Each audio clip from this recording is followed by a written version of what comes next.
Hey everybody, it's Jason Blaha with Ice Cream Fitness here, and today I want to discuss very briefly a topic that I used to cover a lot in the past and I haven't really covered much lately. And with another 25,000 subscribers since I covered it last, I should probably touch up on it again. But hold on, let me give you guys a bicep shot first.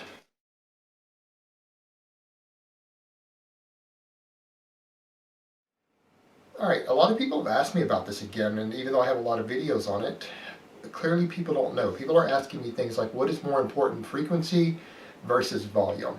And I'm going to present the argument for you that will apply to both natural lifters and to mild to moderately enhanced lifters. You can throw this out the window for the guys with amazing genetics and or who are on shitloads of drugs. You can throw this away for them, ignore it. Because these guys can obviously get results no matter what they do. The science behind how they train or the methodologies they use are completely irrelevant. These guys would look 10 times better than you or I if they did nothing but jumping jacks and push-ups and worked on a punching bag. So we're talking about everybody else here. Now the reality is, for the majority of people, once your body adapts to the frequency, and that's the operative word there, adapts, you will make more progress both in terms of your hypertrophy, which is muscle gains, and your strength if you are training more frequently with lower volume per session than you will if you lump everything into one session with long breaks in between. And there's a couple reasons for that.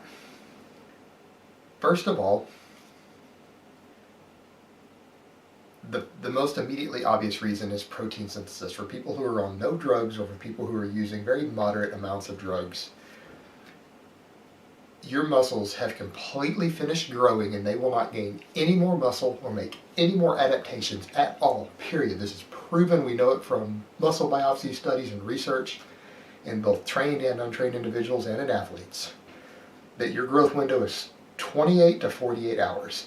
Beyond that window, you stop growing. And in fact, you start growing within a few hours of finishing a training session. So this whole nonsense that people talk about, you recover, then you grow, that's magazine bullshit. That's not science. That's from people who don't know anything about exercise science, who just made that up.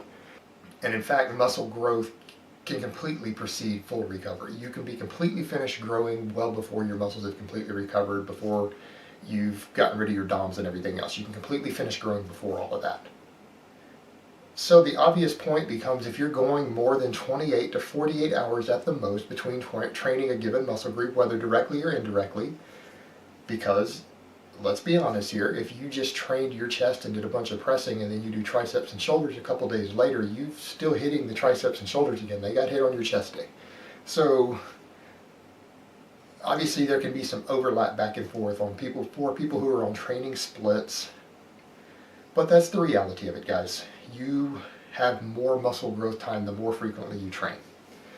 Now, the other factor to consider is people will say, well, what if you split the same amount of training volume up over different days versus lumped into one? And well, here's where it gets tricky.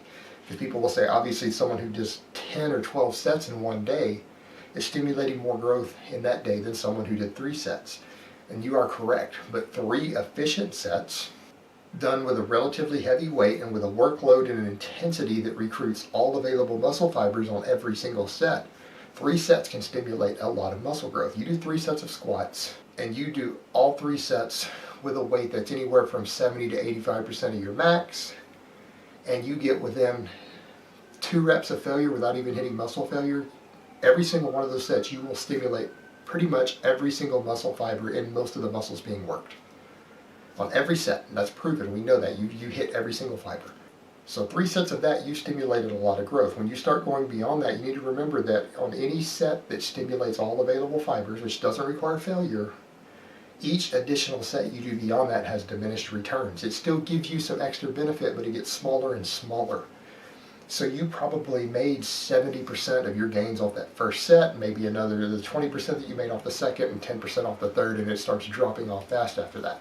So that person who did the 10 or 12 sets of squats in that day maybe only stimulated about 10% more growth than the guy who did 3. Or the same person had he just stopped at 3 sets. He still got more, but it's not a lot more. But if you stop there and you don't do it again for a week, he got maybe 48 hours of growth up time. And that's it. and he spends the other 5 days with none of those muscles growing, none of them getting direct stimulation. And because he does that much volume and workload in one session, and when you do that much volume, you almost always hit failure at some point too, which creates more DOMs, more soreness. He spends the next day barely able to walk. He gets soreness in his legs for maybe 10% more growth from one session, but if he had just cut it down and done the 3 and only got 90% of the growth, he wouldn't feel the same way the next day. And he could come in and do it twice more, and he could end up doing 9 sets and get far more muscle growth and more gains out of that same given week for less total sets done in the gym with less soreness and less fatigue.